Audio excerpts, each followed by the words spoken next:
Shalom. Shalom. Jemaat yang dikasihi Tuhan, baik yang onsite di gereja maupun online di rumah. Apa kabar? Luar biasa pastinya. Kita sampai di bulan April. Tema kita adalah kasih. Tuhan Yesus terlebih dahulu mengasihi kita semua. Selamat beribadah. Tuhan Yesus memberkati.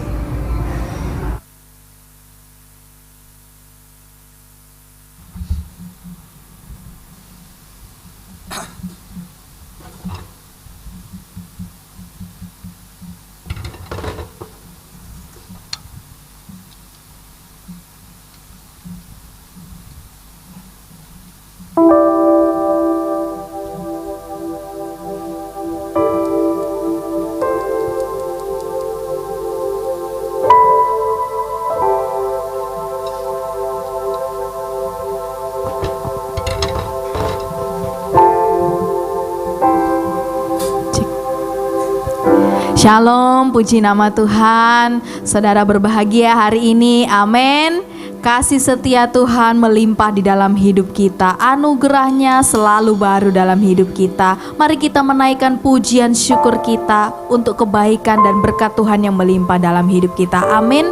Namun sebelumnya mari kita berdoa. Bapa dalam kerajaan surga, kami mengucap syukur dan berterima kasih Tuhan untuk setiap hari yang Engkau berikan, untuk berkat-Mu, untuk kasih setiamu yang melimpah dalam hidup kami. Kami mau menaikkan pujian syukur kami hanya untuk Engkau, Yesus Raja di atas segala raja. Haleluya, amin.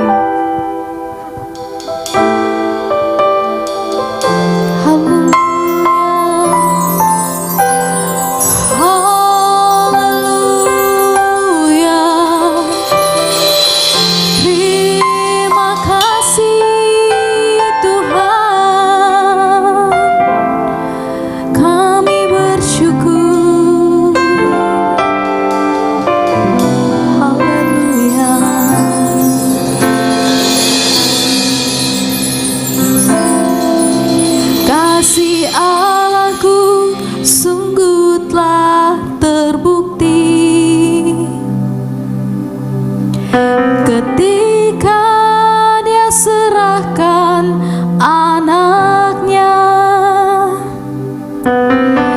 kasih Allah mau berkorban bagi kau dan aku. Tak ada kasih seperti kasih-Mu, kasih setiamu ku rasakan, kasih setiamu yang ku rasakan lebih tinggi dari langit biru. Kebaikan-Mu yang telah Kau nyatakan lebih dalam dari lautan. Berkat-Mu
kasih Tuhan, kalau sampai detik ini kami boleh merasakan penyertaan-Mu yang luar biasa. Mari kita gunakan waktu ini untuk merenungkan kebaikan Tuhan. Banyak hal yang telah Ia lakukan dalam kehidupan kita. Ia menuntun, Ia membimbing, Ia memberkati kita. Mari kita datang menaikkan pujian syukur yang terbaik kepada-Nya. Sama-sama dengan lembut kita katakan, siapakah aku ini Tuhan, jadi biji mata-Mu. Engkau memperhatikan setiap kami Tuhan. Dengan apa kan ku balas Tuhan, selain puji dan sembah Kau. Sama-sama katakan, siapakah aku ini Tuhan, jadi biji mata-Mu. Dengan apa kan ku balas Tuhan,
kasih karunia dari Engkau. Kami mau memuji, meninggikan, memuliakan Engkau lebih lagi. Yang siap memuji Tuhan katakan amin. Bapak Ibu percaya bahwa kasih Tuhan Yesus seperti sungai kehidupan mengalir dalam hidup kita. Amin. Haleluya. Kemuliaan hanya bagi Tuhan. Amin.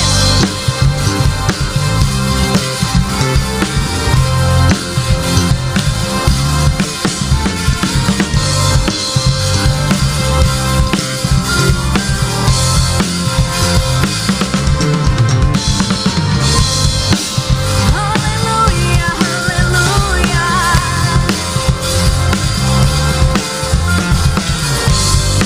Terpujilah namamu Tuhan, kasih-Nya sepenuh sungai.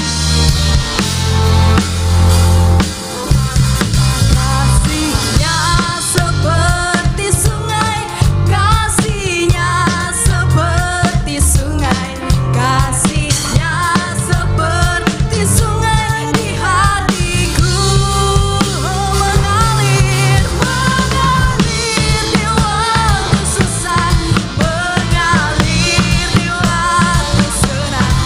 Kasih-Nya seperti sungai di hatiku. Haleluya, terpujilah namamu Tuhan.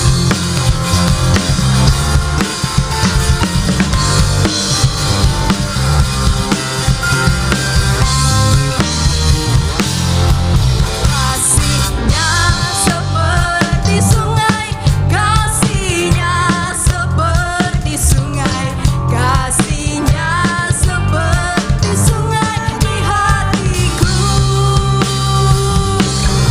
mengalir di waktu susah, mengalir di waktu senang. Kasih-Nya seperti sungai di hatiku,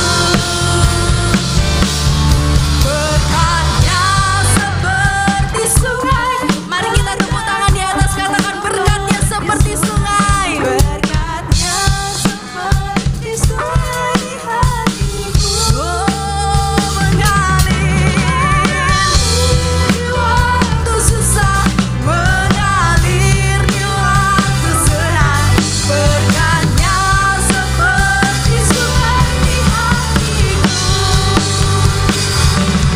berkat-Nya seperti sungai, berkat-Nya seperti sungai, berkat-Nya seperti sungai di hatiku, mengalir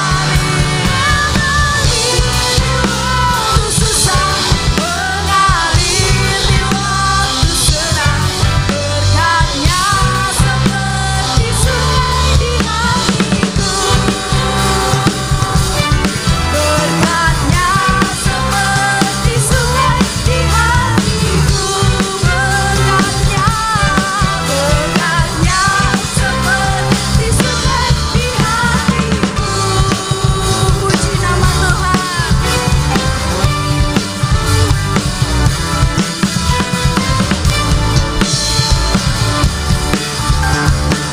Haleluya, berikan sorak-sorai kemuliaan bagi Tuhan. Haleluya. Ada sukacita pada pagi hari ini, amin. Amin. Silakan berikan salam kanan kirimu, katakan Tuhan Yesus baik.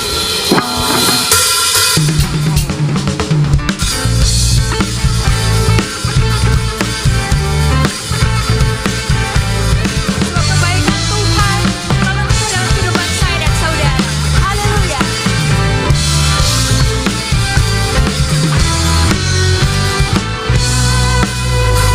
Katakan, saat ku lihat jalan hidup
Puji Tuhan, sebelum kita memberikan persembahan ada beberapa pengumuman. Yang pertama, ibadah doa lawatan pada hari Kamis adalah malam pujian dan kesaksian. Untuk ibadah minggu akan dilayani oleh Bapak dan Ibu Gembala. Kami mengundang Bapak Ibu Saudara dapat hadir dalam ibadah-ibadah yang diadakan oleh gereja. Puji Tuhan, mari kita berdoa untuk persembahan. Terima kasih Tuhan untuk kebaikan-Mu, kasih setiamu, penyertaan-Mu yang sempurna dalam kehidupan kami. Tiba saatnya kami ya Tuhan, umat-Mu, kami akan mengembalikan korban persembahan ya Tuhan. Engkau memberkati kami yang akan memberikan korban persembahan. Biarlah persembahan kami ini dapat menjadi persembahan yang menyukakan hati Tuhan, persembahan yang berkenan di hadapan Tuhan. Dan dalam nama Tuhan Yesus kami sudah berdoa. Haleluya. Amin.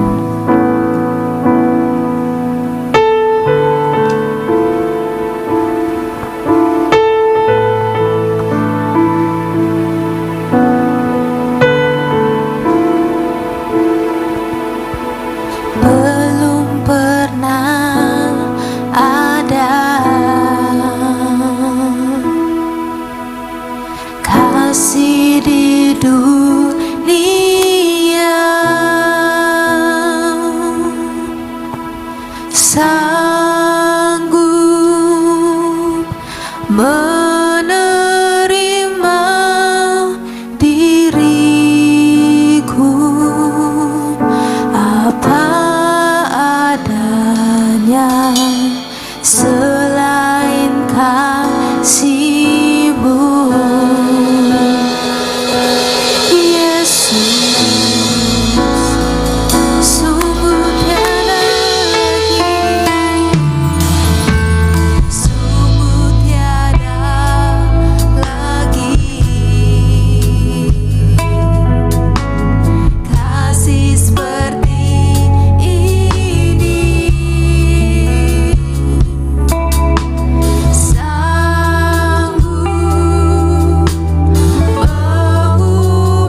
Allahku sungguh telah terbukti ketika Dia serahkan anaknya. Kasih Allah mau berkorban bagi kau dan aku.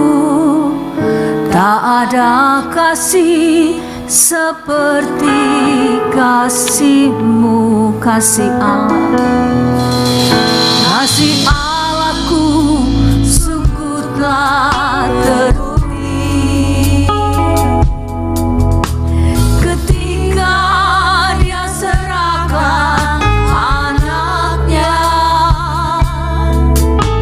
Kasih Allah mau berkorban bagi kau dan aku. Tak ada kasih seperti kasih-Mu. Sekali lagi, kasih Allahku sungguh telah terbukti ketika Dia serahkan anaknya.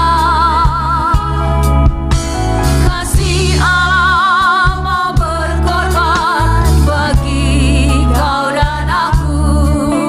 Tak ada kasih seperti kasih-Mu. Kasih-Mu lebih dari mentari yang tak pernah berhenti, memancarkan sinarnya. Cinta-Mu lebih dari samudra, tenggelamku di dalam kesetiaan-Mu Tuhan.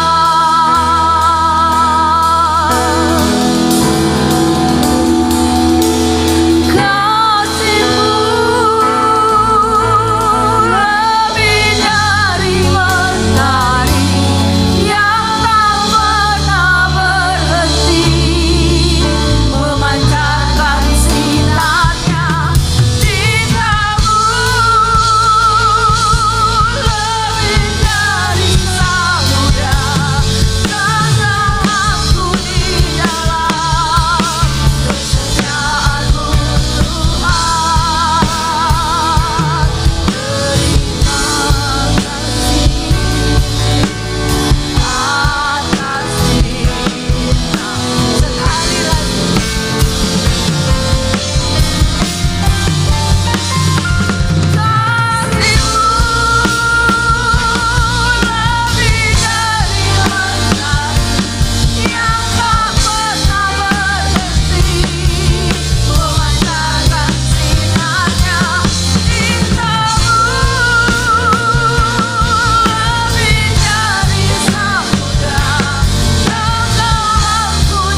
dalam kesetiaan-Mu Tuhan.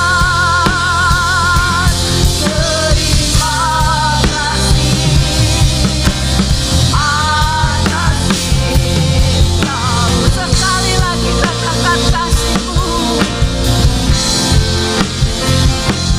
Kasih-Mu lebih dari mentari, Pak Simeon, tak pernah berhenti, memancarkan sinarnya. Cinta-Mu lebih dari samudra, tenggelamku di dalam kesetiaan-Mu Tuhan.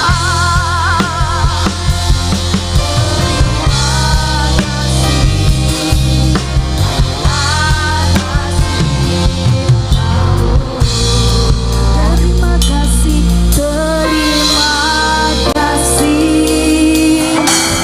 atas cinta-Mu. Terima kasih Tuhan. Kami mau mendengar firman Tuhan yang menolong, membimbing hidup kami agar semakin hari semakin lebih lagi kasih kami kepada Tuhan oleh karena kebaikan Tuhan. Tolonglah kami ya Allah Roh Kudus agar mengerti firman-Mu. Terima kasih Tuhan. Hanya dalam nama Yesus hamba berdoa dan mengucap syukur. Haleluya. Amin. Silakan duduk. Kita akan buka firman Tuhan dari 2 Korintus 5 ayat 15. 2 Korintus 5 ayat 15.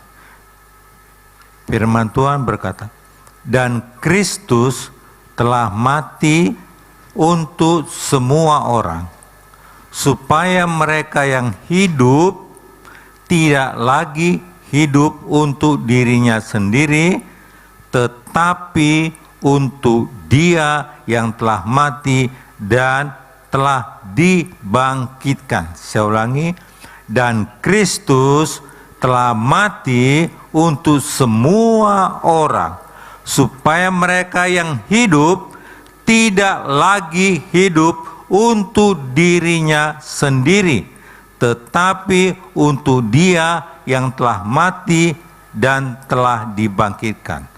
Dari firman Tuhan ini, saya beri tema kasih yang mengubah arah hidup. Saudara yang dikasihi Tuhan, ada 3 hal. Yang pertama, kasih Kristus adalah kasih yang berkorban. Firman Tuhan berkata, dan Kristus telah mati untuk semua orang. Jadi saudara yang dikasihi oleh Tuhan, kasih dunia berkata, aku mengasihi kalau aku diuntungkan. Tetapi firman Tuhan berkata, kasih Kristus, Dia memberi dirinya bahkan sampai mati. Dia memberi dirinya bahkan sampai mati. Inilah kasih agape, yaitu kasih yang tidak bersyarat. Saudara yang dikasihi Tuhan, firman Tuhan berkata dalam Yohanes 3:16, karena begitu besar kasih Allah akan dunia ini, sehingga Ia telah mengaruniakan anaknya yang tunggal. Saudara yang dikasihi oleh Tuhan, kalau dalam kehidupan nyata sehari-hari, kalau ada orang tua yang mengasihi anaknya, lalu kita dengar dipersembahkan atau dia jual atau dia bunuh, pasti semua orang menghujat orang tua itu. Orang berkata, wah orang tua ini gak tahu diri, dikasih anak kok malah dijual, dikasih anak kok dibunuh sendiri. Tetapi Allah karena mengasihi kita atas segala apa yang kita miliki, kita punya, Dia korbankan, yaitu Yesus Kristus. Firman Tuhan berkata, anaknya yang tunggal. Karena apa? Karena kasih Allah buat saudara dan saya. Karena kasih. Karena kalau kita melihat, wah, Yesus dikorbankan mungkin lama sebelum kita lahir. Itulah Allah, Allah yang Maha Tahu. Karena Dia kasihnya tidak terbatas dan tidak terselami dan tidak terduga dan tidak terhingga kasih Tuhan buat saudara dan saya. Itulah kasih Allah. Dia berikan hidup anaknya yang tunggal, Yesus Kristus. Bayangkan, anaknya yang tunggal untuk menebus segala pelanggaran yang kita perbuat di dalam kehidupan kita. Kalau kita perhatikan hidup kita, mungkin dulu sering kita melakukan hal-hal yang mungkin tidak berkenan di hadapan Tuhan.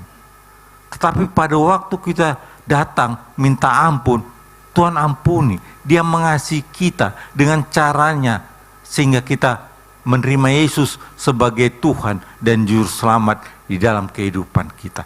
Itulah kasih Tuhan yang besar. Saya pun mengalaminya di dalam kehidupan saya. Walaupun dari orang tua saya, dari kecil saya lahir sudah Kristen. sudah ke gereja, sekolah minggu dan sebagainya. Tapi saya baru menerima Yesus sebagai Tuhan dan juru selamat saya secara pribadi waktu saya kuliah di tingkat 2, baru saya terima Yesus sebagai Tuhan dan juru selamat saya secara pribadi. Dan setelah saya mengalami pertobatan, menerima Yesus sebagai Tuhan dan Juru Selamat dalam hidup saya mulai menekuni yang namanya membaca firman Tuhan. Tadinya nggak pernah saya buka firman Tuhan. Paling hari Minggu saja kalau datang ke gereja, pendeta berkhotbah, saya dengar firman Tuhan. Sampai di rumah tidak pernah saya buka firman Tuhan dan lupa begitu saja. Datang lagi hari Minggu baru lihat firman Tuhan. Setelah itu hari Senin sampai hari Sabtu sudah lupa firman Tuhan. Baru datang lagi Minggu dengar firman Tuhan. Saudara yang dikasihi oleh Tuhan, tapi karena kasih Allah, bukan karena kebaikan saya, bukan karena perbuatan saya, tetapi kasih Allah yang luar biasa dalam. Akhirnya saya menerima Dia sebagai Tuhan dan Juru Selamat secara pribadi. Saya pun masih ingat, waktu saya mengundang Yesus sebagai Tuhan Juru Selamat, saya katakan kepada hamba Tuhan, pendeta yang mendoakan saya pun nggak ngerti berdoa, apa yang saya mau doakan, nggak tahu. Tolong saya dibimbing. Akhirnya saya dibimbing untuk menerima Yesus sebagai Tuhan secara pribadi, dibimbing. Itulah kebaikannya Tuhan, itulah kasih Tuhan kepada saudara dan saya. Bukan karena perbuatan kita, bukan karena kebaikan kita. Kalau kita renungkan, bagaimana dulu kita jauh daripada Tuhan, wah, mungkin sekarang kita melihat, ya Tuhan itu memang luar biasa kasihnya kepada kita. Lalu setelah kita menerima kasihnya, bagaimana kehidupan kita? Apa kita semakin berubah sesuai dengan apa yang Tuhan inginkan, apa yang Tuhan rencanakan dalam hidup kita, atau tetap kita mengikuti apa maunya kita? Saudara yang dikasihi Tuhan, kalau karena kasihnya Tuhan, maka kalau kita mengasihi Dia, maka kita harus hidup mengikuti apa yang Tuhan mau di dalam kehidupan kita. Saya pun dulu tidak pernah bercita-cita menjadi pendeta. Saya bercita-cita setelah saya lulus kuliah, saya menjadi apa? Karyawan bekerja dalam sebuah perusahaan dan sebagainya. Tetapi Roh Kudus menjamah dan mengubah. Bahkan sampai keluarga pun mungkin bisa bertentangan dengan pikiran saya. Saya pun bilang kepada keluarga, itu bukan rencana saya dari semula, tapi Roh Kudus mengubahnya, sehingga arah hidup saya pun diubah oleh Tuhan. Bagaimana supaya hidup saya sesuai dengan apa yang Tuhan mau. Jadi sama dalam kehidupan kita. Pada waktu kita percaya kepada Tuhan, mari kita ikuti apa yang Roh Kudus mau di dalam hidup kita. Bukan lagi keinginan kita, tapi keinginan Roh Kudus, apa yang Dia mau, supaya kita jadi seperti yang Tuhan mau. Pasti dalam setiap kehidupan kita, semua orang pengen hidupnya semakin hari semakin berhasil dan menyenangkan hati Tuhan. Pasti demikian. Nah, kalau itu yang menjadi kerinduan, keinginan dalam setiap hati kita, mari kita dengarkan apa yang Roh Kudus pimpin dalam hidup kita. Apa yang firman Allah katakan dalam hidup kita. Belajar kita mentaatinya. Pertama mungkin gagal, tapi diingatkan kali oleh Roh Kudus, kita belajar mengikutnya. Supaya kita sampai seperti apa yang Tuhan mau di dalam kehidupan kita. Saudara yang dikasihi oleh Tuhan, kalau kita mengikuti seperti apa yang Tuhan mau, maka hidup kita pasti akan berhasil. Sebab rencana Tuhan, tidak ada rencana Tuhan yang buruk dalam kehidupan kita. Rencana Dia, semua rencana yang baik dalam hidup kita, supaya kita berhasil di dalam setiap kehidupan kita. Itu yang Tuhan mau. Jadi bukan gagal, tapi Dia mau hidup kita berhasil dan menyenangkan hati Tuhan. Dan itulah setiap kerinduan hati setiap orang. Pengen sekolah tinggi-tinggi, kenapa? Pengen berhasil dalam pekerjaan dan sebagainya. Jadi kalau kita mau berhasil, utamakanlah Tuhan di dalam kehidupan kita. Amin. Utamakan Dia, dahulukan Dia di dalam kehidupan kita. Kalau kita nomor 2 kan Dia, dahulukan yang lain di dalam kehidupan kita, nanti pada akhirnya pasti akan kecewa. Tetapi kalau Tuhan yang kita utamakan, janjinya, hidup kita pasti akan berhasil. Jadi mari saudara dikasihi oleh Tuhan, sebagaimana firman Tuhan bilang, Yohanes 3:16, karena begitu besar kasih Allah. Firman Tuhan mengatakan begitu besar kasih Allah dalam setiap kehidupan kita. Mungkin ada keluarga yang mengatakan, kamu biasa-biasa saja begini dan sebagainya. Atau tetangga atau orang lain, kamu cuma begini. Iya, orang lain bilang begitu. Tapi Tuhan punya rencana yang indah dalam hidup saya. Sebab firman-Nya katakan, karena begitu besar kasih Allah buat hidup saya. Amin. Dia punya masa depan yang indah dalam setiap kehidupan kita. Kalau kita menyadarinya, begitu besar kasih Allah. Jadi dengarkan apa yang firman Allah katakan tentang kita. Bukan apa yang orang katakan, tapi dengar apa yang firman Tuhan katakan. Dan kita hidup sesuai dengan apa yang firman Allah katakan. Maka kita pasti akan jadi seperti apa yang Tuhan mau. Amin. Jadi saudara yang dikasihi oleh Tuhan, firman Tuhan juga mengingatkan kita di dalam Roma 5:8, akan tetapi Allah menunjukkan kasih-Nya kepada kita oleh karena Kristus telah mati untuk kita ketika kita masih berdosa. Itulah kasih Tuhan. Buat siapa? Buat saudara dan saya. Ketika kita masih berdosa, Kristus telah mati untuk siapa?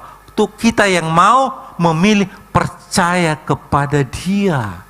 Jadi sehingga hidup kita tidak sia-sia, hidup kita tidak binasa, tapi memperoleh hidup yang kekal. Jadi saudara yang dikasihi oleh Tuhan, dunia ini banyak menawarkan hal-hal yang baik mungkin secara manusia kepada kita. Tapi kita lihat apa yang firman Allah katakan buat kita. Jadi ikutilah apa yang firman Allah katakan. Bukan dunia yang tawarkan kepada kita. Karena kalau yang dunia tawarkan kepada kita, kelihatan memang ya berhasil, ya bagus. Tapi ujungnya nanti kebinasaan, saudara. Tetapi kalau kita ikuti apa yang Allah katakan, apa yang Allah firmankan buat kita, ujungnya hidup kita pasti akan berhasil memperoleh hidup yang kekal. Amin. Jadi belajar kita mentaati apa yang firman Tuhan katakan. Jadi lebih percaya kepada apa yang firman Allah katakan. Karena firman Allah itu ya dan amin, tidak pernah gagal. Tidak pernah gagal. Walaupun kelihatannya, waduh kok begini nih. Tapi percayalah apa yang Allah katakan dalam firman-Nya, pasti itu akan terjadi dalam kehidupan kita. Apalagi sekarang ini kita hidup, banyak orang mengatakan ini waduh sudah akhir zaman katanya. Ya, pilihan kita hanya percaya pada Tuhan. Walaupun kita lihat secara dunia kayaknya, wah ini perang di sana sini apa segala macam dan begini-begini, waduh akibatnya kurang bagus. Tetapi kalau kita pilih, kita tetap percaya, memegang setia, taat kepada Tuhan, maka Allah Kudus pasti akan tolong kita memberikan apa yang kita tidak pernah sangka dalam hidup kita. Karena Allah itu baik, merencanakan setiap yang baik dalam hidup kita. Itu rancangan Tuhan, rancangannya damai sejahtera dan masa depan yang penuh harapan bagi setiap kehidupan kita. Ada masa depan yang penuh harapan Tuhan siapkan bagi kita. Jadi jangan terpengaruh dengan apa yang kita lihat secara dunia. Pegang aja apa yang Allah katakan. Saya percaya apa yang Tuhan katakan sudah teruji. Walaupun dunia sepertinya keadaan sudah morat-marit begini, kata orang banyak ahli bilang begini. Ya itu kata manusia. Tapi firman Allah katakan begini. Pegang itu. Pasti apa yang firman Allah katakan itu yang akan terjadi di dalam setiap kehidupan orang-orang yang percaya kepada Dia. Saudara yang dikasihi oleh Tuhan, firman Tuhan juga mengingatkan kita. Di dalam Yeremia 31 ayat ketiga dikatakan, Aku mengasihi engkau dengan kasih yang kekal. Tuhan mengasihi kita dengan kasih yang kekal. Jadi Allah yang mengasihi kita. Jadi Allah yang menciptakan alam semesta itu mengasihi kita. Kasih manusia terbatas, tapi kasih Allah kepada saudara dan saya itu kekal sifatnya. Coba kita renungkan dalam kehidupan kita. Seringkali mungkin kita pun lupa sudah berapa kali kita berbuat gak setia kepada Tuhan. Apakah Tuhan pernah tinggalkan kita? Dia tetap mengasihi kita, Dia tetap tunggu kita, dan tetap menantikan kita supaya kita kembali kepada apa yang Tuhan mau. Itulah kasih Allah, karena Dia begitu mengasihi kita. Kalau manusia berbuat seperti itu kepada kita, pasti kita sudah langsung tinggalkan. Wah, ini memang jahat, ini sudah, biarin putus hubungan sama dia, saya tinggalkan. Tapi Tuhan tidak demikian. Dia tetap mengasihi kita. Walaupun kita tidak menaati firman-Nya kepada kita, Dia tetap tunggu kita, nantikan kita, kapan kita hidup seperti yang Dia mau. Itulah kasih Allah, kasih yang luar biasa. Jadi sangat berbeda dengan kasih yang kita rasakan dalam kehidupan kita sehari manusia. Kasih Allah itu luar biasa. Dan itu mengasihi setiap kita yang mengasihi kepadanya. Oleh sebab itu makanya kalau ke gereja jangan kita menghindar. Karena waktu kita ke gereja, di situ kita ada banyak orang, kita bisa menyembah Tuhan, kita bisa dengar firman Tuhan. Waktu saya sakit, saya hanya terbaring di tempat tidur, bangun di situ. Rasanya saya menunggu hari Minggu, saya paksakan saya mesti kerja. Walaupun waktu itu saya tahun lalu pakai kursi roda, saya harus ke gereja. Karena apa? Saya pikir di sini kesempatan bersekutu bersama-sama saudara seiman, mendengarkan firman Tuhan, saya disegarkan kembali. Jadi kita datang bukan karena lihat si A, si B, dan si C, tapi kita datang karena Tuhan, karena kita perlu Dia dalam setiap kehidupan kita. Kalau tanpa Tuhan, maka sia-sia kehidupan kita. Sayang, percuma, terbuang waktu kita. Tetapi karena Tuhan, waktu itu menjadi sangat indah sekali. Dan Dia pasti akan mengubahkan kehidupan kita. Semakin hari semakin baik, semakin hari semakin baik, seperti apa yang Tuhan mau di dalam kehidupan kita. Amin.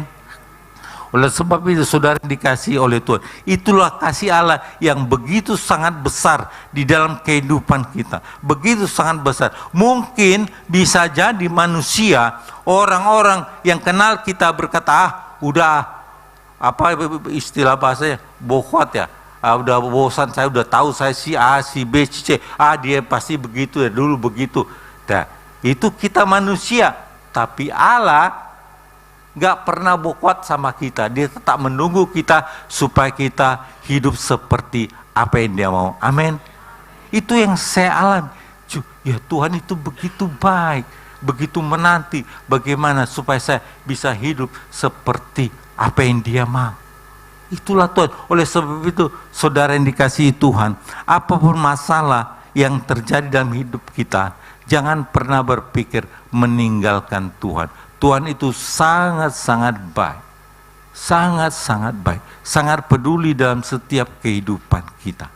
Mungkin belum kita minta sesuatu sama Tuhan, belum ada jawaban, mungkin belum waktunya, tapi jangan kita putus asa, jangan kita berhenti.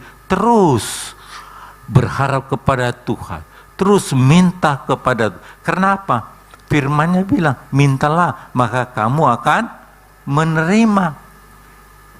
Jadi Tuhan mengajarkan kita meminta, Roh Kudus akan menolong meluruskannya supaya berkenan seperti apa yang Tuhan mau. Jadi kalau kita minta sekali belum terjawab, jangan langsung kita berhenti atau ngambek. Kita pilih jalan yang lain, tetap setia kepada, mungkin ini tidak seperti yang Tuhan mau. Minta Roh Kudus membimbing kita, supaya apa yang kita minta itu berkenan di hadapan Tuhan. Karena Tuhan yang berkata, mintalah. Jadi demikian juga dengan pengalaman saya waktu saya mengalami saya sakit, saya nggak pernah berpikir tiba-tiba kok bisa pulang rumah sakit, kok bukannya tambah sehat, loh malah sebaliknya makin menurun, sampai akhirnya saya nggak bisa jalan di kursi roda, tapi saya tetap minta sama Tuhan, Tuhan sembuhkan saya, aku percaya bilur-bilurmu sanggup menyembuhkan aku, walaupun keadaan waktu itu masih kursi roda, saya tetap percaya, dan Tuhan mendengar. Ada waktunya Tuhan untuk dia pulihkan kita kembali. Jadi jangan kita menyerah, merasa kok Tuhan gak perhatikan dengan saya, gak sayang sama saya, gak peduli. Bukan, mungkin apa yang kita minta itu tidak seperti apa yang Allah mau. Minta Roh Kudus membimbing kita supaya apa yang kita minta itu sesuai dengan apa yang Tuhan mau, karena Dia yang berkata, mintalah maka kamu akan menerima.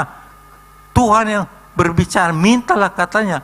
Jadi jangan kita pergi ke Gunung Sawi, jangan kita Gunung Kawi ya, jangan pernah kita pergi ke tempat lain apa segala macam, tapi datang sama Tuhan, walaupun belum menerima jawabannya, datang sama Tuhan, pasti akan kita terima jawaban daripada Tuhan. Saya ingat waktu saya pertama setelah saya sakit khotbah di tempat ini, nah dengan sekarang saya merasa sekarang jauh lebih baik dari waktu pertama saya di sini. Itulah Tuhan, Allah kita yang setia. Jadi jangan pernah kita menyerah kalau kita minta sama Tuhan belum ada jawaban dari Tuhan. Jangan kita menyerah atau ngambek istilahnya. Kalau anak kita minta sama orang tua nggak dikasih kan, ngambek kan? Jangan ngambek, nggak gereja-gereja lagi, nggak melayani lagi dan sebagainya. Tetap kita setia kepada Tuhan karena Dia setia kepada kita. Dia setia kepada kita. Itulah Allah yang penuh dengan kasih. Kasihnya sungguh sangat tidak terhingga. Kasihnya begitu besar. Ada mungkin banyak rencana Tuhan di dalam setiap kehidupan kita yang kita belum ketahui. Ada begitu banyak rahasia kasih Tuhan terhadap kehidupan kita yang kita belum tahu. Tetap percaya ada kasih Tuhan yang masih mau Tuhan nyatakan di dalam setiap kehidupan kita. Oleh sebab itu makanya jangan pernah kita berhenti bersekutu bersama-sama dengan saudara seiman kita, bersekutu dengan Tuhan, memuji Tuhan. Karena kalau kita kumpul sama-sama, waktu saya mengalami sakit dengan cuma berdua, beda, lain. Saya lebih senang, pokoknya ke gereja. Kenapa? Waktu itu saya berkata-kata, mungkin kata-kata saya susah keluar. Saya pengen, tapi susah. Tapi saya pengen sama-sama di gereja memuji Tuhan. Waktu sama-sama memuji Tuhan, saya menikmati ada hadirat Tuhan, ada kasih Tuhan. Itu membuat saya semakin bersemangat mengikut Tuhan. Jadi sama saudara, jadi kalau kita belum menerima jawaban doa dari Tuhan, jangan menyerah. Tetap kita bersekutu bersama dengan Tuhan. Amin. Yang kedua, kasih agape tidak menuntut. Nah ini, kasih agape tidak menuntut, tidak menghitung kesalahan, tidak mencari keuntungan pribadi. Kasih sejati selalu melibatkan pengorbanan. Kasih Kristus tidak menunggu kita layak. Dia mengasihi lebih dahulu ketika kita masih berdosa. Itulah kasih Allah buat saudara dan saya. Jadi kalau dunia mengatakan, iblis mengatakan Tuhan sudah tidak sayang lagi kepada, ingatlah Tuhan mengasihi kita bahkan ketika kita masih berdosa. Jadi tetap terus semakin tambahkan kasihmu kepada Tuhan. Jangan dengarkan bisikan iblis yang mau menjatuhkan iman kita kepada Tuhan. Amin. Itu godaan yang kita alami. Wah, Tuhan sudah tidak sayang sama kamu, katanya.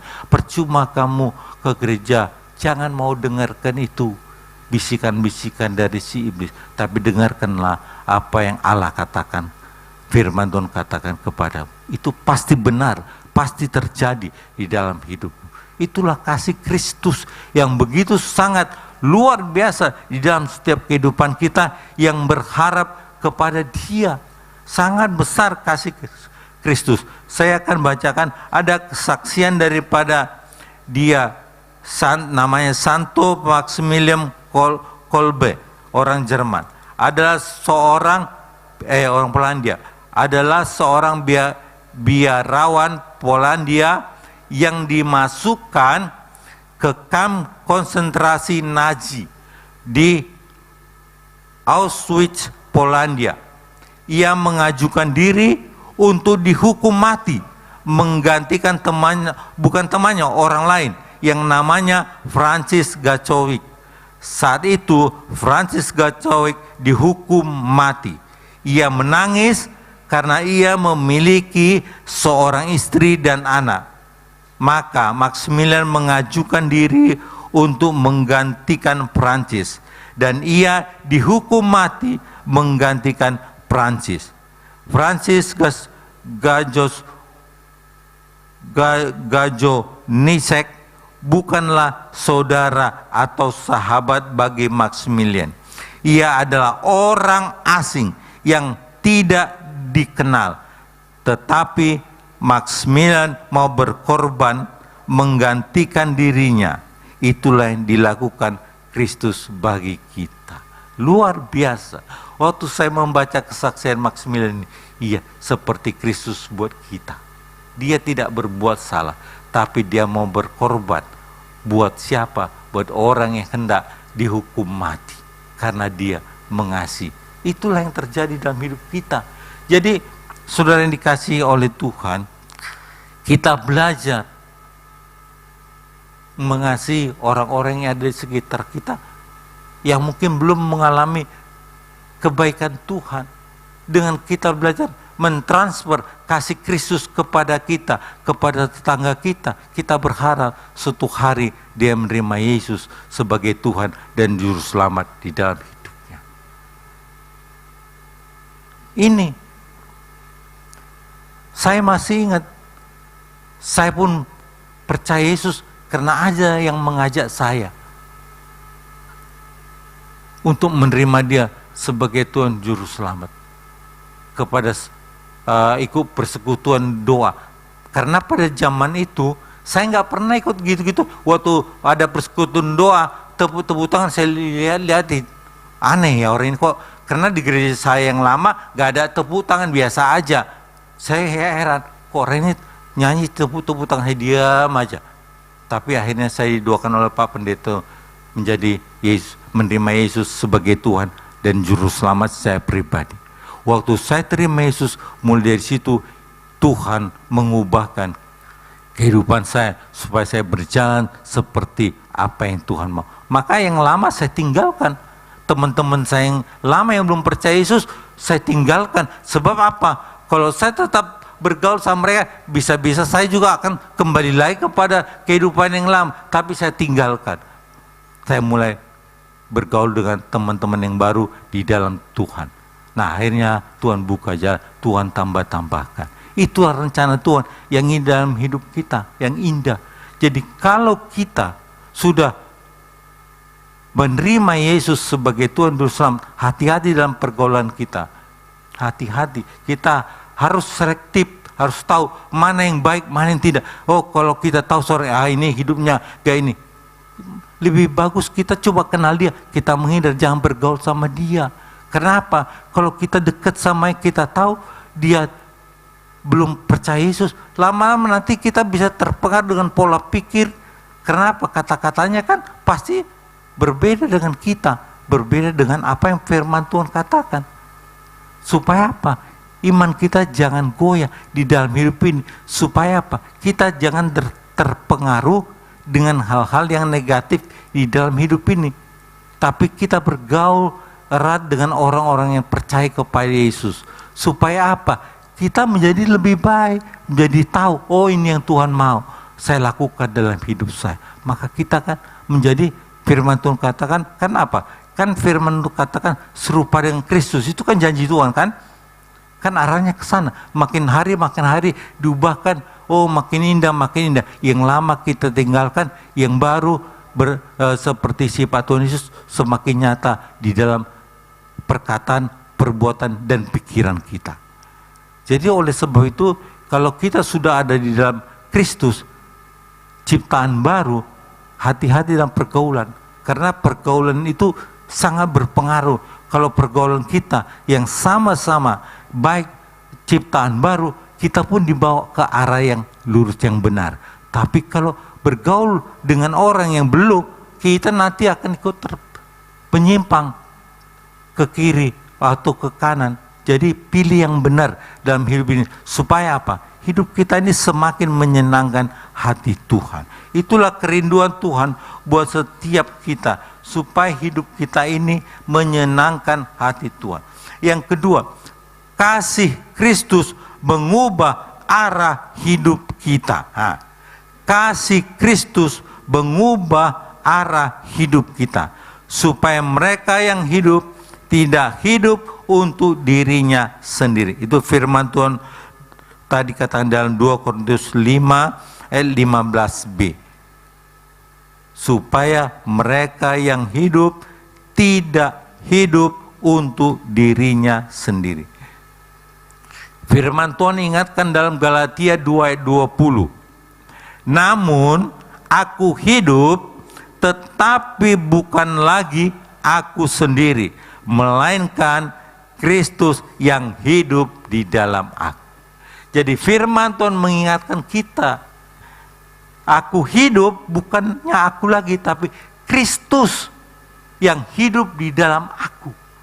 Jadi dengan kata lain, orang lain melihat kita si A, si B, si C, bukan lagi si A, si B, si C, tapi Kristus yang dilihat semakin nyata, semakin lama, semakin nyata di dalam kehidupan kita. Karena apa? Karena kita belajar mentaati dan mengikuti apa yang firman Allah katakan untuk kita taati dalam kehidupan kita.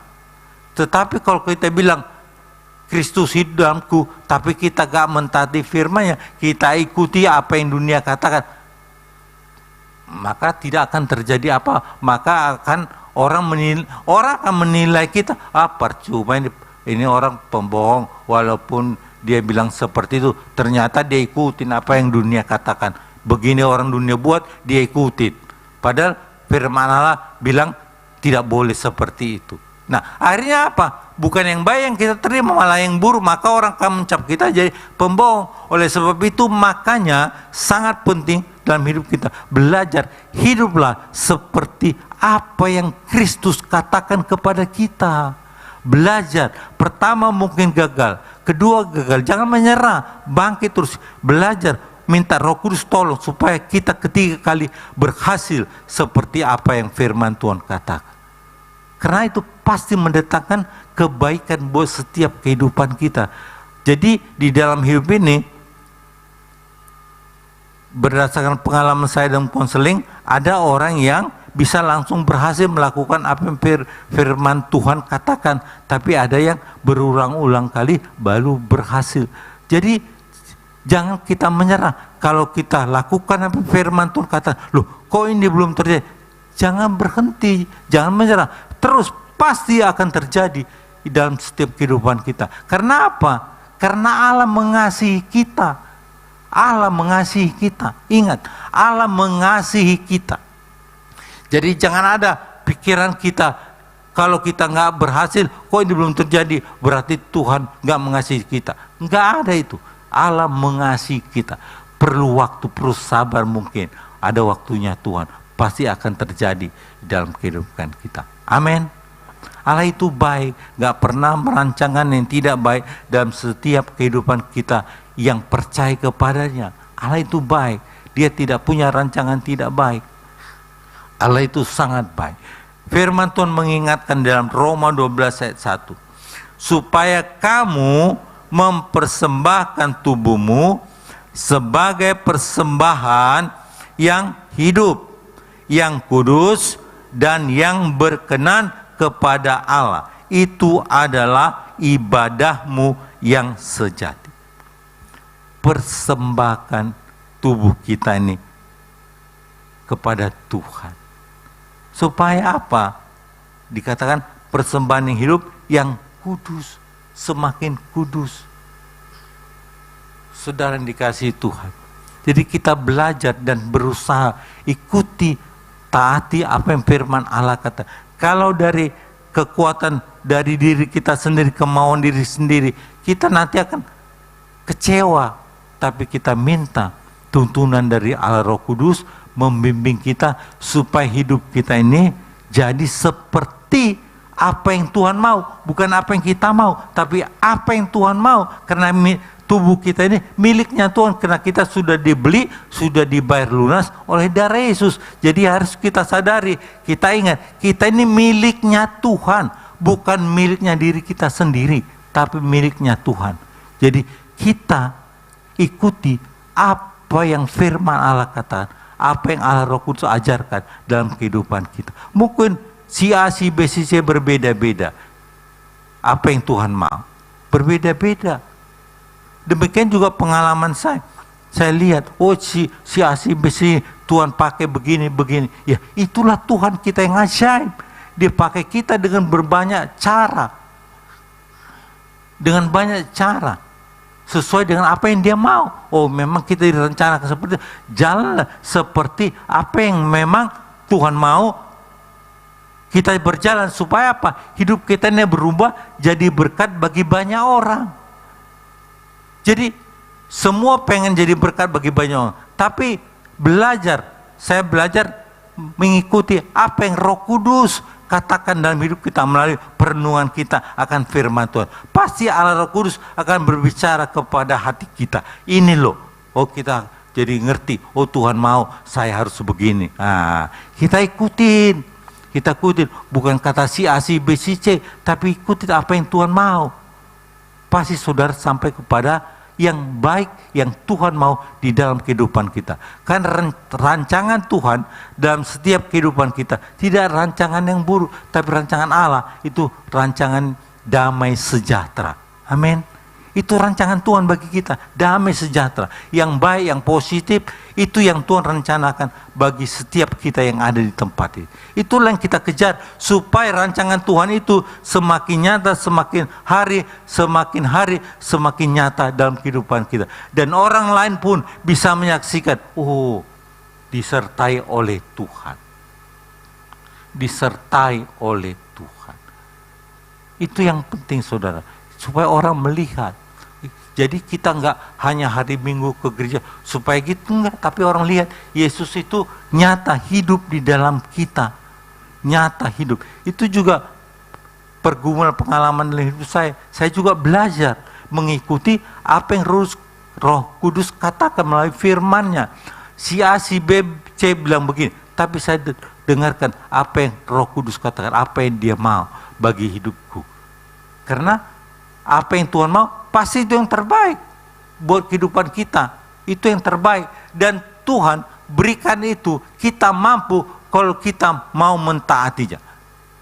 Karena Allah gak kasih sesuatu untuk kita lakukan dalam hidup ini, sesuatu yang berat, sesuatu yang tidak mampu kita lakukan. Tapi pasti mampu. Karena firman Tuhan juga ingatkan kan, pencobaan yang kita alami adalah pencobaan apa? Biasa, tidak melebihi apa katanya? Kemampuanmu. Nah, pencobaan biasa firman Tuhan. Jadi jangan kalau kita mengalami masalah dalam hidup ini, aduh aku mengalami masalah berat sekali, susah, aku nggak bisa ke gereja hari Minggu, masalah aku belum selesai, berat dan sebagainya. Semakin saudara katakan semakin, ya semakin jadi nanti dalam hidupmu. Tapi firman Allah katakan pencobaan biasa itu. Pasti Tuhan berikan jalan keluar. Pasti ada kemenangan. Justru akhirnya kita bisa mengalami pertumbuhan iman. Jadi semakin dewasa di dalam Tuhan. Oh saya sudah mengalami karena saya percaya firman Tuhan. Dan saya taati apa yang firman Tuhan katakan. Oh akhirnya saya lihat ada kemenangan. Imanmu semakin bertumbuh. Jadi jangan kalau ada masalah terus menyerah. Tapi hadapi. Apa yang Tuhan mau? Apa yang harus saya lakukan supaya hidup saya ini semakin berkenan di hadapan Tuhan dengan pencobaan ini? Itu, dan kita lewati menurut pimpinan Roh Kudus, nanti orang akan melihat dan saudara imannya semakin diangkat oleh Tuhan. Amin. Iman kita bertumbuh. Jadi kalau kita nggak pernah mengalami pencobaan-pencobaan, ya bagaimana kita mau bertumbuh dalam iman? Orang kita nggak pernah mengalaminya. Bagaimana? Tapi kalau kita diizinkan oleh Roh Kudus mengalaminya, supaya kita bertumbuh di dalam iman. Kan kerinduan kita kan, iman kita semakin hari semakin bertumbuh sama seperti Yesus. Kita belajar mentaati apa yang Roh Kudus katakan supaya iman kita semakin bertumbuh di dalam Tuhan. Amin. Itulah kasih Tuhan yang begitu sangat besar, sangat luar biasa. Kasih Kristus mengubah cara berpikir kita, cara hidup, serta tujuan hidup kita. Itu kasih Kristus. Itulah yang saya alami. Saya nggak pernah cita-cita jadi hamba Tuhan, tapi karena saya mengalami kasih Kristus waktu saya mau lulus, akhirnya arah hidup saya jadi berubah, tujuan hidup saya jadi berubah. Bukan menjadi lebih buruk, tapi lebih baik menurut Tuhan. Saya ikuti menurut apa yang Tuhan mau. Walaupun orang dunia berkata, wah ini begini-begini, tapi saya ikuti apa yang Tuhan mau. Itu pasti yang terbaik dalam setiap kehidupan kita.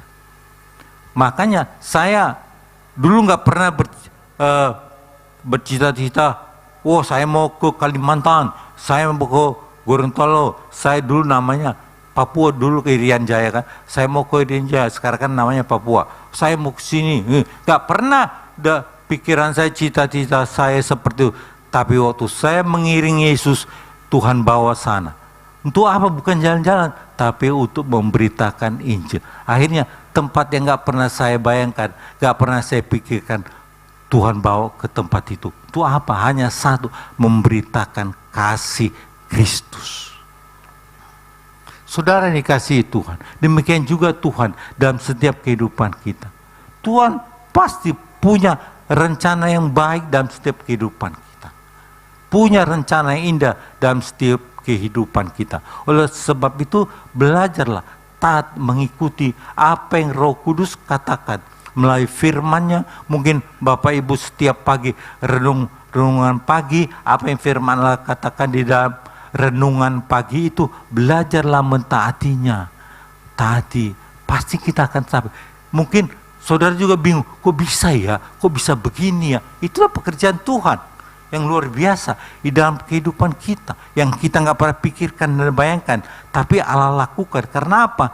Karena Dia mengasihi kita, karena Dia mengasihi kita. Jadi Allah itu mau supaya hidup kita semakin hari semakin indah dan semakin berkenan di hadapan Tuhan. Amin. Itulah yang Tuhan mau. Jadi jangan saudara berpikir, wah pokoknya hanya setiap hari Minggu aja saya ke gereja. Jangan. Tapi Allah mengubah hidup kita supaya hidup kita semakin indah. Saudara yang kasih Tuhan, ada kesaksian dari seorang yang namanya Nicky Cruz. Ini seorang kriminal, ya saya bacakan. Nicky Cruz itu adalah seorang yang lahir dan dibesarkan sampai umur 16 tahun di Puerto Rico. Dia jahat. Sebelum bertobat, ia adalah pemimpin sebuah geng di kota di kota New York, Amerika. Pada waktu usianya masih muda, 16 tahun, dia pindah ke kota New York, Amerika. Jadi nama gengnya dia itu Mau Maus namanya. Nicky dibesarkan di salah satu kawasan terburuk dari San Juan. Orang tuanya adalah dukun yang mempraktikkan ilmu sihir. Secara mental ia dianiaya oleh orang tuanya. Ibunya menjulukinya anak setan. Coba bayangkan, kalau ibu menjuluki anaknya seperti itu bagaimana? Saudara mungkin pada waktu saudara dengar aja mungkin, kok jahat bener ini ibu ya, kok anaknya dibilang seperti itu. Nah itulah yang dialami oleh Nicky Cruz. Bagaimana tekanan yang dialami dalam hidupnya. Nah lalu kemudian ketika dia berusia 16, orang tuanya mengirimkannya untuk tinggal bersama kakaknya di kota Amerika, New York. Tinggal di sebuah kompleks perumahan dengan lebih dari 30.000 jiwa orang Puerto Rico dan kulit hitam Amerika. Kehidupan pada saat itu begitu sulit. Ia kemudian bergabung dengan sebuah geng yang disebut Mau Maus. Sekitar 6 bulan kemudian, Nicky Cruz terpilih menjadi pemimpin geng, dan akhirnya mereka terkenal sebagai salah satu geng yang paling ditakuti di kota New York. Tak lama setelah itu, seorang pendeta yang bernama David Wilkerson berkhotbah di lingkungan itu dan ia bertemu dengan Nicky Cruz. Wilkerson, hamba Tuhan ini, mengatakan kepada Cruz bahwa Yesus mencintaimu dan tidak akan pernah berhenti mencintaimu. Cruz menanggapinya dengan menampar hamba Tuhan tersebut. Coba bayangkan, ditawarkan yang baik malah dibalas dengan apa? Dengan tamparan. Tapi coba, dan mengancam untuk membunuhnya. Tetapi Wilkerson mengatakan bahwa dia bisa saja memotong Wilkerson. Wilkerson mengatakan bahwa, saya ulangi, suatu sore Wilkerson muncul kembali di markas Mau Maus untuk mengulangi pesannya, dan ia ditampar lagi oleh Nicky Cruz. Wilkerson tersenyum dan mendoakannya. 2 minggu kemudian, akhirnya Nicky Cruz bersama banyak anggota gengnya bertobat dalam suatu KKR penginjilan yang diselenggarakan oleh Wilkerson. Akhirnya Nicky Cruz ini bertobat. Cruz mulai mempelajari Alkitab dan memutuskan untuk belajar teologi di Bible College. Nicky Cruz sekarang menjadi seorang pengkhotbah dan kembali ke lingkungan lamanya untuk berkhotbah dan menobatkan beberapa anggota Mau Maus, termasuk pemimpinnya Israel namanya. Sampai saat ini di usianya yang ke-80, sekarang dia masih hidup. Usianya 87 tahun, dia masih tetap aktif memberitakan Injil. Kita lihat bagaimana besarnya kasih Kristus. Tadinya dia pemimpin geng, penjahat yang luar biasa di sana. Dan dibenci ada banyak orang karena kejahatannya. Bahkan hamba Tuhan yang hendak memberitakan Injil sama dia pun ditampar sama dia. Bayangkan saudara, tapi hamba Tuhan ini tidak menyerah. Tetap menceritakan kasih Kristus yang luar biasa besar kepada dia. Akhirnya Nicky Cruz ini bertobat, menerima Yesus, dan sampai sekarang dia berkhotbah di umurnya yang ke-87 tahun. Itulah kasih Tuhan yang sangat luar biasa. Itu juga yang Tuhan mau di dalam hidup kita, siapapun kita. Kasihnya nggak pernah berubah. Dia mau agar supaya kita hidup seperti apa yang Tuhan mau, Tuhan firmankan, Tuhan rencanakan terjadi dalam kehidupan kita.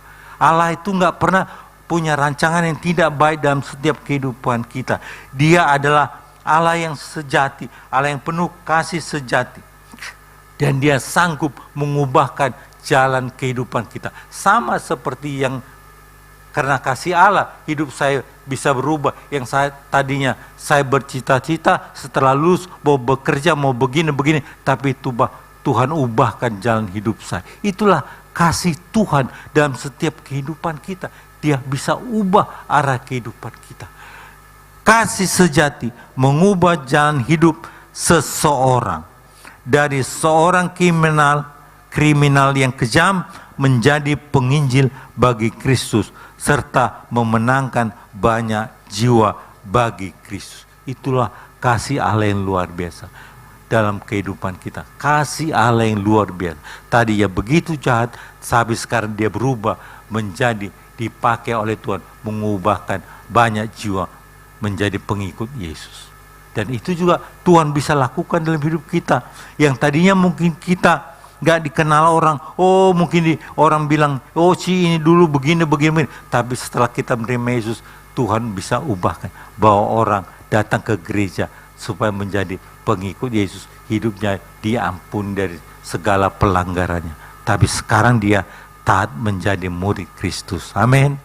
Itulah kasih Allah. Yang terakhir, yang ketiga, kasih membuat kita hidup untuk Dia. Nah, kasih membuat kita hidup untuk Dia. Untuk siapa? Untuk Dia, untuk Yesus. Di dalam ayat 2 Korintus 5 ayat 15 dikatakan, tetapi untuk Dia yang telah mati dan telah dibangkitkan untuk mereka. Saudara yang dikasihi Tuhan, 2 Korintus 5 ayat 5 berkata, supaya mereka yang hidup tidak lagi hidup untuk dirinya sendiri, tapi untuk Dia. Saudara yang dikasihi oleh Tuhan, dulu mungkin, wah aku hidup mau pengen ini, untuk siapa? Supaya kita dikenal banyak orang, wah bangga kita, wah sini hebat begini dan sebagainya. Tapi sekarang setelah kita menerima Yesus, kita diberikan hidup sampai hari ini. Untuk siapa? Untuk Dia, menceritakan kehebatan Tuhan di dalam kehidupan kita, pertolongan Tuhan, kasih Tuhan yang besar di dalam hidup kita. Jadi bukan lagi buat diri kita sendiri, firman Tuhan mengingatkan ini, tapi untuk Dia. Kalau aku bisa hidup sampai hari ini, bukan karena hebat kuatku, bukan untuk diriku, tapi untuk Tuhan, untuk Dia. Untuk Dia, itu firman Allah katakan. Untuk Dia, untuk Yesus. Karena kita sudah dibayar, dibeli. Harusnya kita dihukum. Tapi Yesus mau mati buat kita. Padahal Dia gak berdosa, gak bersalah. Tapi Dia mau mati, menebus kita. Itu apa? Setelah kita percaya, supaya kita berikan hidup kita untuk Dia. Jadi ingat saudara yang dikasihi oleh Tuhan, kita hidup sampai hari ini, ada rencana Tuhan yang begitu besar dalam hidup kita. Untuk siapa? Untuk Dia. Jadi bukan, wah aku hidup ini, aku berusaha mati-matian bekerja dan sebagainya, supaya aku hidup, aku punya rumah gede gini, untuk diriku sendiri, orang tahu aku gini-gini. Bukan. Firman Allah katakan, memang itu kita perlukan. Pasti itu Tuhan berikan dalam hidup kita. Tapi sadarlah, kita hidup dengan semua fasilitas yang ada itu untuk Dia. Jadi bukan untuk kebanggaan kita, tapi untuk Dia. Jadi bagi yang selama ini mungkin, wah ini untuk saya. Nah, bertobatlah, ingat. Kalau saudara diberkati apa, sadar semua yang Tuhan beri itu, saudara berkati, itu semua untuk Dia, untuk kemuliaan bagi nama Tuhan. Sehingga orang tahu, oh kalau percaya pada Yesus, hidupnya berubah seperti si A, si B, si C ya, diubah oleh Tuhan. Tadinya bangkrut, sekarang dia bangkit lagi. Karena Tuhan. Karena Tuhan. Ada banyak kesaksian yang tadinya dia tidak kena Tuhan, bangkrut, setelah kena Tuhan bangkit kembali. Dan kebangkitan itu usahanya untuk siapa? Untuk Dia. Untuk kemuliaan bagi nama Tuhan. Jadi harus kita sadari, aku hidup untuk Dia. Firman Tuhan ingatkan kita dalam 1 Yohanes 4 ayat 19. Kita mengasihi karena Allah lebih dahulu apa? Mengasihi kita. Jadi apa firman Tuhan katakan? Allah lebih dahulu mengasihi kita. Allah lebih dahulu, makanya kenapa kita harus mengasihi Dia? Dia lebih dahulu mengasihi kita. Jadi wajar kalau itu yang Tuhan minta, wajar. Iya memang harus itu, karena Tuhan sudah mengasihi saya harus balas kasihnya yang begitu sangat besar dalam hidup saya. Kita minta Roh Kudus menuntun kita supaya hidup kita ini semakin menyenangkan hati Tuhan. Di dalam Matius 16 ayat 24 dikatakan, setiap orang yang mau mengikut aku, ia harus menyangkal dirinya, memikul salibnya, dan mengikut aku. Jadi kalau mau mengikut Tuhan, belajarlah dalam hidup ini kita menyangkal diri kita. Ikutlah apa yang Tuhan inginkan di dalam kehidupan kita. Kan rancangan Tuhan itu adalah rancangan damai sejahtera, bukan rancangan kecelakaan, tapi rancangan damai sejahtera. Hal yang positif, hal yang baik, hal yang menguntungkan, hal yang mendatangkan kebaikan bagi kehidupan kita. Demikian juga dalam pekerjaan kita. Kita ingat, aku bisa bekerja di sini karena siapa? Karena Tuhan. Oleh sebab itu, di mana aku ditempatkan oleh Tuhan, aku harus mempermuliakan nama Tuhan. Dimanapun itu, nama Tuhan kita harus permuliakan, ditinggikan. Karena apa? Kita sudah dibeli di baru, apa yang kita bisa buat dia selain ya hanya mempermuliakan. Itu yang Tuhan minta. Muliakan dia. Kamu bisa di sini karena Tuhan. Jadi jangan kita beranggap aku di tempat ini, oh karena kehebatanku, karena usahaku. Iya betul, usahamu. Tapi kalau Tuhan nggak menyertai, apa saudara bisa? Saudara akan kecewa, akan capek. Aduh, gagal dan sebagainya. Tapi karena Tuhan menyertai usaha saudara, saudara bisa berhasil. Supaya apa? Orang melihat bahwa Tuhanlah yang berbuat itu dalam kehidupan kita. Amin. Kita pun bisa beribadah pada pagi hari ini, datang ke tempat ini. Karena siapa? Karena Tuhan yang menuntun kita, membimbing kita dari rumah, kita diantar selamat sampai sini, pulang selamat kembali. Karena siapa? Karena Tuhan mengasihi saudara dan saya. Supaya apa? Kita mendengarkan firman Tuhan, supaya iman kita semakin bertumbuh. Keinginan Tuhan supaya apa? Iman kita semakin bertumbuh. Sama seperti Yesus, itu kan firman Tuhan katakan.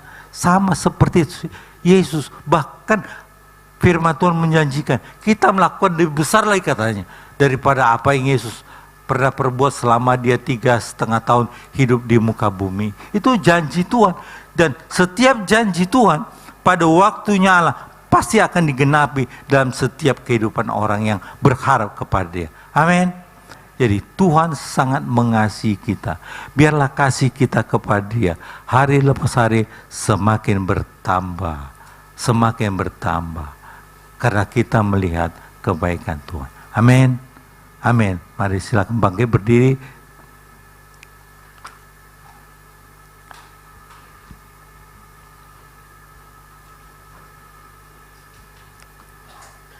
Terima kasih Bapa buat kasih-Mu yang mengubah arah hidup kami, setiap langkah kami, supaya kami semakin berkenan di hadapan Tuhan, semakin baik di hadapan Tuhan, dan menyenangkan sesama kami. Oh terima kasih Tuhan, Engkau sangat baik. Tolonglah kami Tuhan, agar dalam setiap langkah kaki kami, perbuatan kami, seturut dengan apa yang Tuhan mau, supaya hidup kami menyenangkan orang-orang yang bersama-sama dengan kami. Oh terima kasih, biarlah kasih Kristus yang ada di dalam kami boleh kami impartasikan kepada saudara-saudara kami yang dekat dengan kami, dan mengalami kebaikan-kebaikan Tuhan di dalam setiap pergumulan hidup kami. Terima kasih Tuhan untuk kasih-Mu yang begitu sangat besar kepada setiap kami yang sanggup mengubahkan arah hidup kami. Biarlah nama Yesus saja yang ditinggikan dan dipermuliakan.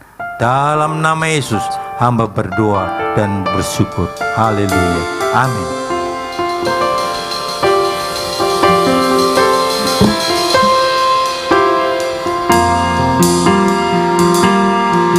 Sebab kasih setiamu lebih dari hidup, kebaikanmu melimpah atasku. Jiwaku menolak kepadamu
Terima kasih Tuhan untuk kebenaran firman-Mu siang ini Tuhan. Melalui kebenaran firman-Mu Tuhan, iman kami bertumbuh untuk selalu mengandalkan Engkau di dalam setiap persoalan hidup kami Tuhan. Karena kasih-Mu yang begitu besar kepada setiap kami. Terima kasih Tuhan, Kau berkati kembali hamba-Mu, Bapak Pendeta Simeon Tuhan, yang sudah Kau pakai di tempat ini. Melalui kebenaran firman-Mu ini Tuhan, Kau berkati seluruh aspek hidupnya Tuhan. Kau beri kesehatan, kesempurnaan daripada-Mu Tuhan Yesus. Terima kasih, haleluya. Tuhan juga Engkau memberkati setiap jemaat-Mu di tempat ini yang sudah menabur untuk gereja-Mu di tempat ini Tuhan. Engkau juga akan mengembalikan berlipat kali ganda dalam nama Yesus. Engkau juga memberkati jemaat-Mu yang sedang online Tuhan. Dimanapun mereka berada, Engkau juga memberkati dalam kasih-Mu Tuhan Yesus. Engkau juga memberkati setiap pelayan-pelayan-Mu di tempat ini, baik musik, WL singer, mulmet, diaken, aser Tuhan. Kau tahu apa yang mereka lakukan hanya untuk memuliakan nama-Mu Tuhan. Engkau juga memberkati kembali Tuhan Yesus. Terima kasih Tuhan.